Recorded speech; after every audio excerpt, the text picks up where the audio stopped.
নারায়ণগঞ্জ আসন থেকে নির্বাচিত মাননীয় সদস্য মুস্তাফিজুর রহমান ভূঁইয়া। জনাব মুস্তাফিজুর রহমান ভূঁইয়া।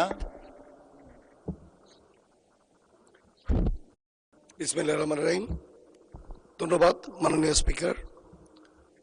ধন্যবাদ জানাই প্রথমে আমার নেতা তারেক রহমান সাহেবকে, কারণ আমাকে মনোনয়ন দিয়ে রূপগঞ্জে ইলেকশন করার সুযোগ করে দিয়েছেন। আমি ধন্যবাদ জানাই রূপগঞ্জবাসীকে আমাকে পার্লামেন্ট পাঠানোর জন্য।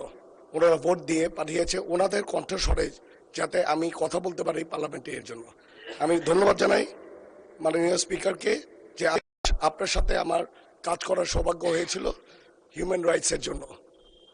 আমি এখানে উপস্থাপন করতে যাচ্ছি রূপগঞ্জের 2001 সালে আমাদের নেত্রী বেগম খালেদা জিয়া উনি একটি প্রতিশ্রুতি দিয়ে আসছিলেন যে একটি বালু নদীর উপরে একটা ব্রিজের কথা, যে ব্রিজটা 2003 সালে আমাদের টেন্ডারের মাধ্যমে এই ব্রিজটা কাজ করা ধরেছিল। এখন পর্যন্ত 8টি পিলার হয়েছে ওইখানে।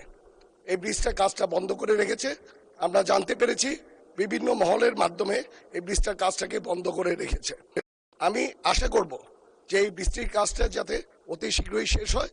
এই ব্রিজটি যদি শেষ হয় তাহলে ঢাকা সিলেট ঢাকা চিটাগাং রোডটা আছে সেটা আপনার টাইমটা কনজামশনটা কম হবে, ইভেন আমাদের এলাকার মানুষ খুব উপকৃত হবে। ধন্যবাদ মাননীয় স্পিকার। ধন্যবাদ মাননীয় সদস্য।